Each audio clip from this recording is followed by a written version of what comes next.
Olá, sejam todos muito bem-vindos ao nosso canal Cultivando Saúde Mental.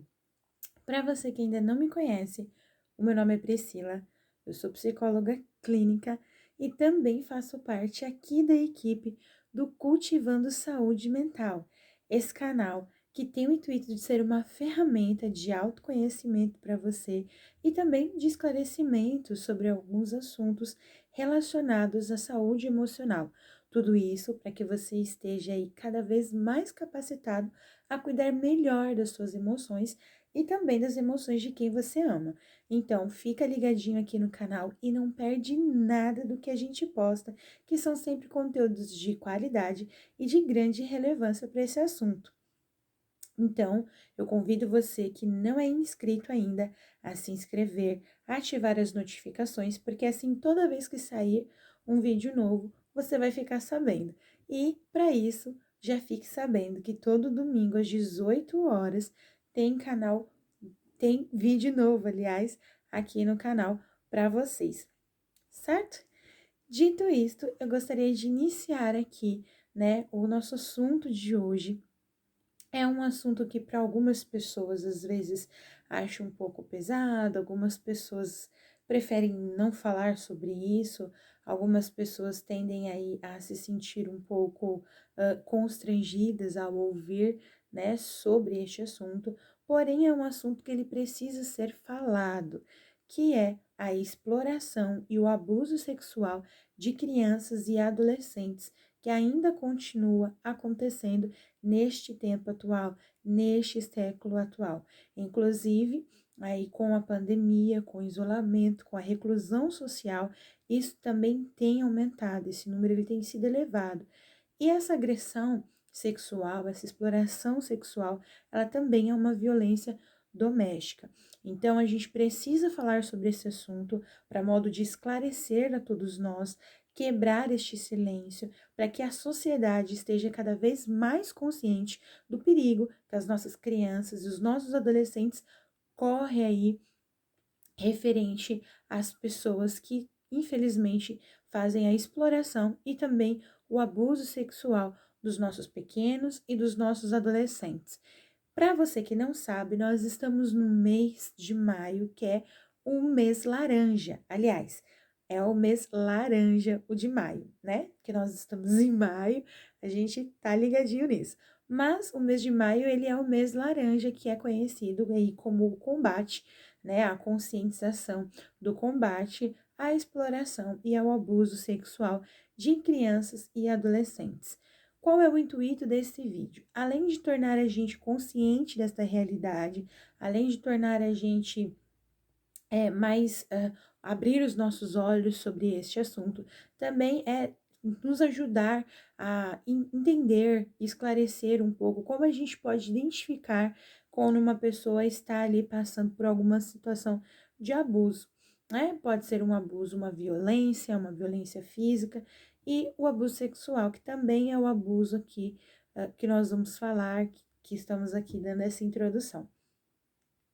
Então, que as crianças, elas vêm sendo aí alvo da exploração sexual, a gente tem muitos relatos sobre isso. Então, desde o começo ali da história da humanidade, a gente vê as nossas crianças, elas sendo exploradas de diversas maneiras, principalmente de maneira sexual, a exploração sexual dessas crianças. Por isso que é muito importante a gente falar sobre esse assunto, porque é uma realidade que não só aconteceu, como vem acontecendo, continua acontecendo, e infelizmente se torna aí cada vez mais parte da realidade aí das famílias brasileiras e também mundiais, né? A OMS já considera esse assunto como um assunto aí de problema de saúde, né? Tanto física quanto mental, por conta dos danos que toda essa agressão deixa, todas as marcas que essa agressão deixa, tanto na criança quanto no adolescente. E qualquer outra pessoa que passe por uma vivência, que passe por uma experiência como a da exploração ou do abuso sexual. Então, é muito importante, o primeiro alerta que eu quero dar aos pais, os responsáveis, ficar ligadinho no que a criança tem a dizer para você. Muitas vezes a gente tende a pensar que a criança pode estar mentindo, que a criança está fantasiando, que a criança está sonhando, mas a gente não tem certeza disso. Por isso que é importante a gente ouvir o que a criança fala. Até porque, para uma criança imaginar, fantasiar alguma coisa, isso tem que partir de uma realidade que ela já conhece. Então, a criança ela não vai simplesmente imaginar algo que não parta de uma base, né? Então, por exemplo, se eu quero, de repente, eu imagino que eu estou indo para a Lua, ou que eu estou na Lua, eu preciso ter um conhecimento, eu preciso ter visto a Lua, saber o que é a Lua, e isso vai trazer para mim essa realidade, essa fantasia de ali imaginar que eu esteja na Lua. Então, isso me traz o quê? Uma base. Então, toda vez que a criança te procurar e falar alguma coisa, quer você ali perceba que seja fantasia ou sonho, tá partindo o quê? De uma realidade que ela já conhece. Por isso é muito importante a gente ficar atento no que as crianças falam, aos sinais que elas emitem e também aos adolescentes, certo? Quando a gente fala do abuso sexual e também da exploração sexual, a gente está falando muitas vezes de um assunto complexo, e que a gente pode dividir ele em três partes. Então, a gente tem a primeira parte, que é o abuso sexual intrafamiliar, que ele acontece o quê? No meio da família, que é o mais conhecido aí pelas pessoas, por lei e também ali pela religião como incesto. Dentro da psicologia, a gente vai configurar esse incesto como qualquer contato sexual de qualquer grau, né? Então, uma palavra, um toque, um jeito, algo, né? Todo relacionado a esta parte sexual. Então, qualquer ato sexual feito entre pessoas do mesmo parentesco. Então, desse mesmo parentesco, pode incluir mãe, pai, tio, avô, avó, padrasto, madrasta, todo mundo que convive ali com esta criança e com este adolescente. Então, todas as vezes que a gente fala do abuso sexual intrafamiliar, é porque aconteceu ali no meio da família ou no meio ali de pessoas que tinham algum um grau de parentesco, alguma ligação familiar de convivência com aquela criança. E aí, na segunda parte, a gente tem o abuso extrafamiliar, que são os abusos que acontecem fora do seio familiar e que muitas vezes, na sua maioria, corresponde à parte da exploração das crianças, principalmente dos adolescentes, que é a exploração sexual. E dentro desse assunto também a gente tem as configurações de abuso sexual. Então, você percebe que é um tema muito complexo, né? Então, ele é muito extenso também. Por isso, a gente vai estar dividindo esse vídeo em três partes. Esta é a primeira parte que eu vou estar explicando um pouquinho para vocês sobre o abuso sexual, sobre como a gente identifica e falando aí sobre o abuso sexual intrafamiliar. As duas outras partes do vídeo vai estar sendo aqui publicadas para vocês aos próximos domingos e você não pode perder. Por isso, fica aí ligadinho para que você esteja cada vez mais consciente também e apto a entender sobre este assunto.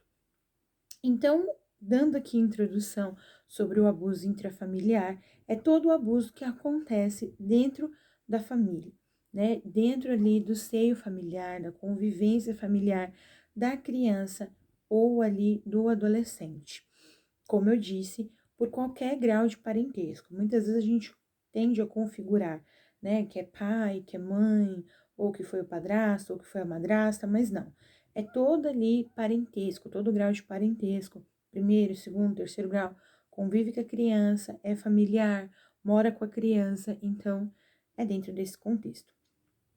A primeira coisa que a gente pode identificar, aí principalmente num adulto ou numa criança, é que ele vai ali demonstrar uma culpabilização, ele pode demonstrar uma frustração, uma confusão de organização de sentimentos, não conseguir expressar muito bem os seus sentimentos, então eu posso ter acessos de raiva, de explosão de raiva, ou eu posso ficar muito retraído né?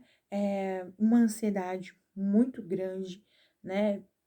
Para diversos ali assuntos, depende para onde essa ansiedade vai ser encaminhada. Então, uma ansiedade por uma compulsão alimentar ou uma ansiedade sobre alguns pensamentos que eles são recorrentes. A dificuldade de ter uma autorrepresentação de si mesmo. Então, de você se enxergar como você é, de você enxergar suas qualidades, de você enxergar, se ver, se reconhecer, né?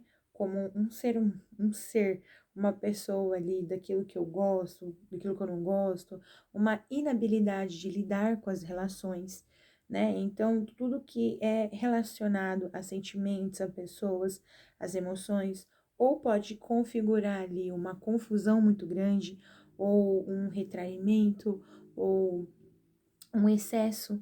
Então, isso sempre vai estar presente em pessoas em crianças, em adolescentes que podem estar sendo vítimas de abuso sexual ou de uma exploração sexual.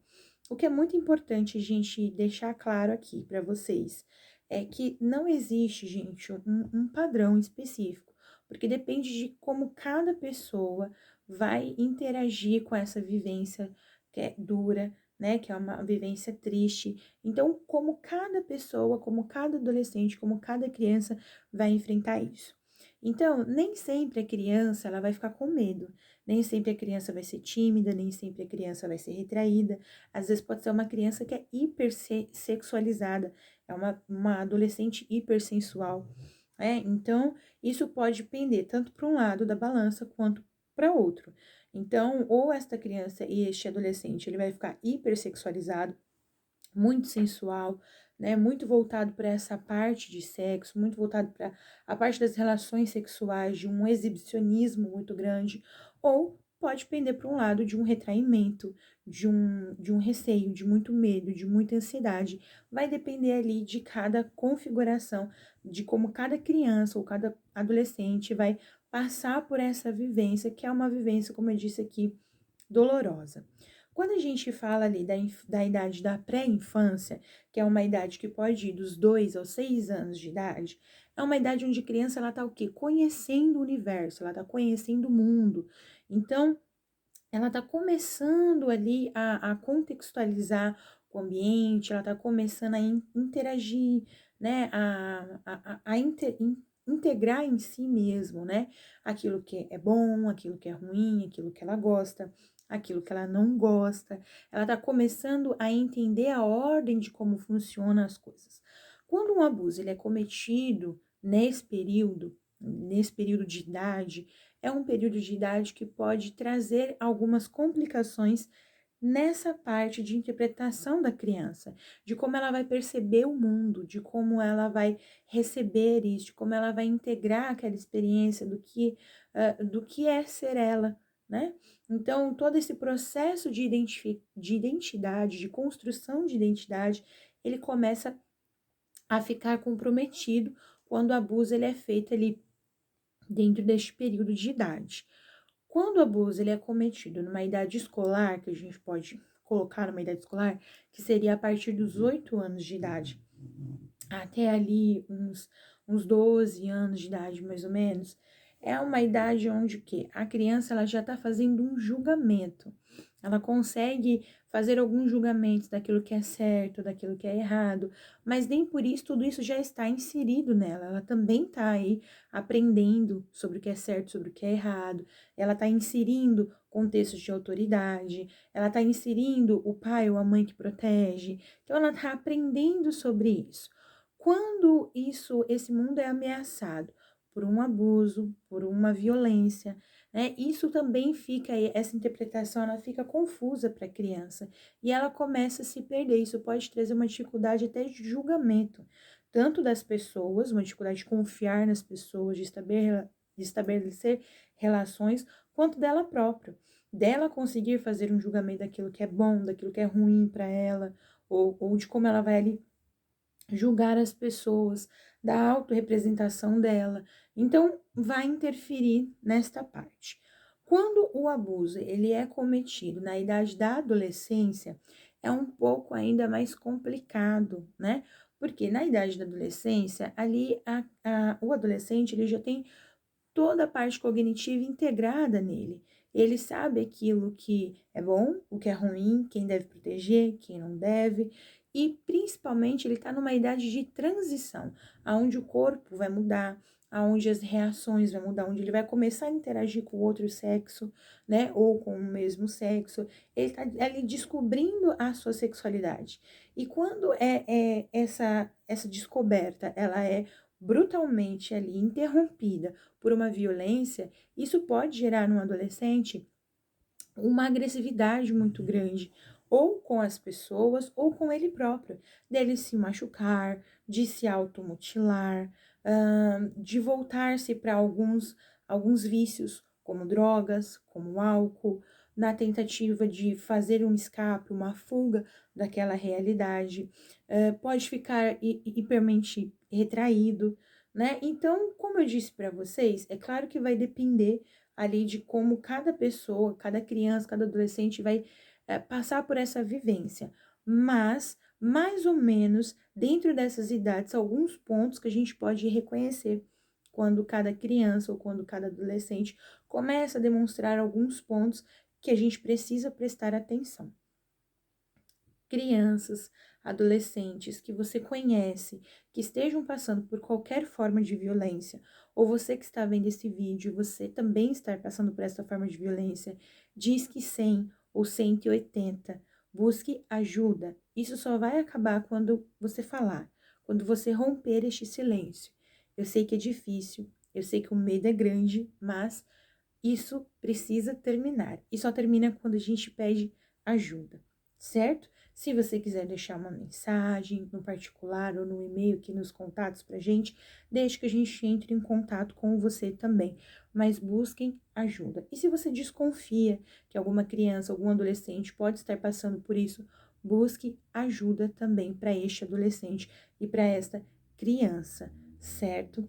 Vamos juntos nos conscientizar, saber que essa realidade dura existe e juntos nos fortalecer para terminar com esses episódios que machucam, que violam nossas crianças, que violam nossos adolescentes e que trazem tantas percas e prejuízos para eles. Então, de uma maneira que mais resumida, eu busquei trazer aí em pouco tempo para vocês alguns pontos que a gente precisa prestar atenção nas crianças, nos adolescentes, sobre o que eles podem estar ali passando, sobre a realidade que eles podem estar enfrentando e como a gente começa a perceber esta realidade, né? Todas as vezes que você perceber, né, que tem uma criança, que tem um adolescente, que ele tá ali agindo um pouco fora daquilo que era esperado, né? Ou ele tá com excesso, ou ele tá ali muito reprimido e está atrapalhando, né? É muito importante a gente cuidar desse jovem, cuidar dessa criança, porque na concepção deles é muito difícil pedir ajuda, quer seja por medo, quer seja por receio, por julgamento, por vergonha, eles precisam de nós. Então, que nós, como sociedade, venhamos nos conscientizar desta realidade e possamos aí ajudar as nossas crianças e os nossos jovens e construir um futuro mais saudável psicologicamente, fisicamente, para todos eles. Espero que você tenha gostado aqui deste resumo, que você tenha aí esclarecido algumas dúvidas. Se você tiver ainda alguma dúvida, escreve para a gente, deixa a sua pergunta, compartilha, dá o like e eu espero vocês no próximo vídeo. Até mais!